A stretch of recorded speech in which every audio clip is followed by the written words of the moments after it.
Bonjour, je m'appelle Bernard Capot et aujourd'hui je vais parler avec vous de pourquoi la plupart des entrepreneurs échouent. On se pose souvent la question de savoir pourquoi sur 100 entreprises qui sont créées, c'est seulement ceux qui survivent après leur 5e anniversaire. La question est tellement si profonde qu'elle constitue une préoccupation de ceux qui travaillent chaque jour à proposer des solutions et des outils à ceux qui veulent créer, gérer et développer leur propre entreprise. Mais comme pour la plupart des problèmes auxquels nous sommes confrontés, l'échec ou du moins le fort taux de natalité au sein des entreprises et surtout des petites et moyennes entreprises a quelques explications. Disons, 4 raisons fondamentales qui expliquent pourquoi la plupart des entrepreneurs échouent. La première raison, c'est qu'on démarre généralement l'entreprise pour la mauvaise raison. Démarrer l'entreprise pour la mauvaise raison, c'est par exemple lancer sa propre entreprise juste et seulement et tout simplement parce qu'on veut gagner plus d'argent. En général, pour gagner plus d'argent, il ne s'agit pas de lancer sa propre entreprise, il s'agit tout simplement de prendre un emploi plus rémunérateur. Parce que lorsque vous lancez votre entreprise avec la seule raison de pouvoir gagner plus d'argent, d'arrondir les fins du mois, comme on dit, en général, on trouve des gens qui sont en plein quelque part et qui ont une petite boutique, un petit restaurant, un petit magasin à côté. Ce qu'il y a de plus normal. À la différence que l'entreprise a besoin de vous, un investissement total et important qui lui permettra de se développer. Il faut que l'entrepreneur soit présent dans son entreprise pour espérer pouvoir produire du résultat. L'autre chose, quand on veut créer une entreprise juste parce qu'on veut gagner de l'argent, c'est pratiquement voué à l'échec parce qu'en affaires et dans le monde de l'entreprise, ce n'est pas seulement l'argent qui permet d'obtenir du résultat. Il y a également la confiance, il y a également votre crédibilité personnelle. Même si vous êtes nanti de plusieurs millions de francs CFA, de plusieurs millions d'euros, et que vous n'avez pas, oui, vous n'espérez pas la confiance, et que les gens ne vous trouvent pas crédible, vous ne pouvez pas prospérer en effet.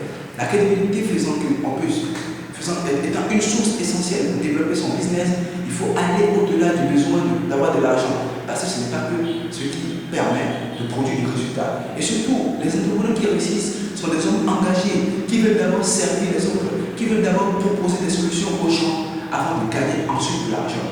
Donc, quand ce processus et cette compréhension, l'état d'esprit qu'il faut avoir pour pouvoir se lancer est faussé dès le départ, il va de soi que l'entreprise créée ne peut qu'être vouée à l'échec.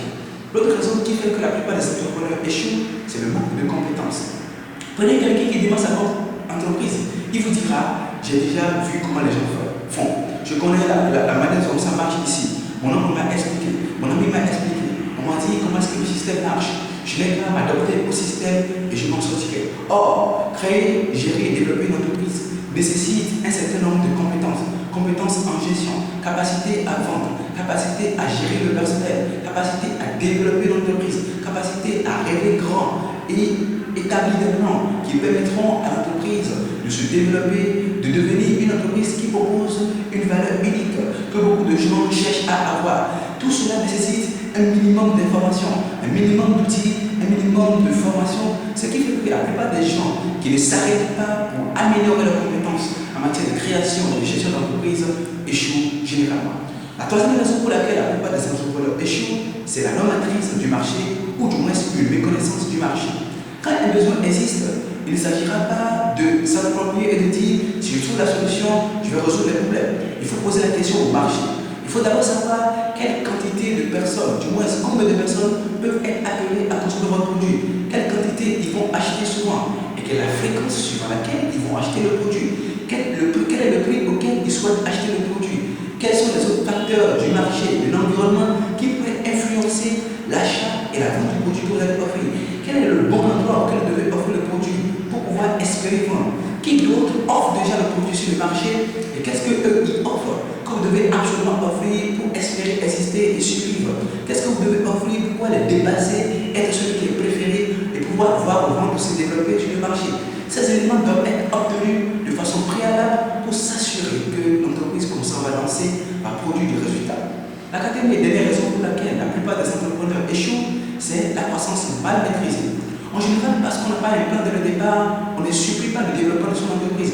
Parce qu'on ne fait pas souvent une réflexion pour dire où est-ce que j'en suis, quels sont les développements que l'entreprise risque de prendre, quel emploi que mon activité risque de prendre, combien de personnes j'aurai besoin, est-ce que ma demande augmente, est-ce que ma demande évolue, est-ce que je dois agrandir ma capacité de production.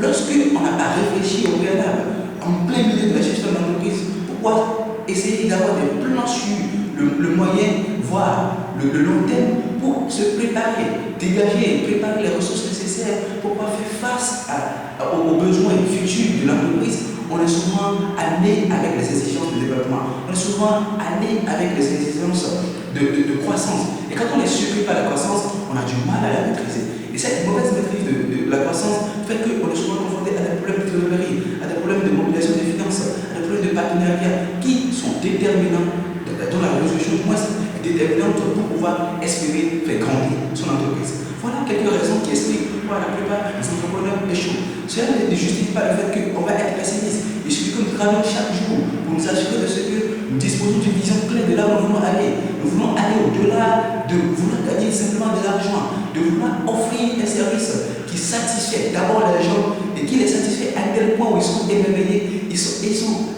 contents de nous donner à chaque fois de l'argent, de revenir à chaque fois nous voir parce que nous leur proposons la meilleure solution, parce que nous sommes outillés, nous pouvons diriger davantage notre entreprise, améliorer nos capacités de gestion et proposer des solutions extraordinaires, prendre des décisions financières, commerciales et même de leadership qui soient judicieuses et qui permettent à notre entreprise de survivre, de grandir et de devenir une entreprise unique en son genre, qui propose une valeur qu'on ne trouve nulle part et qui fera de nous des entrepreneurs extraordinaires. Merci beaucoup.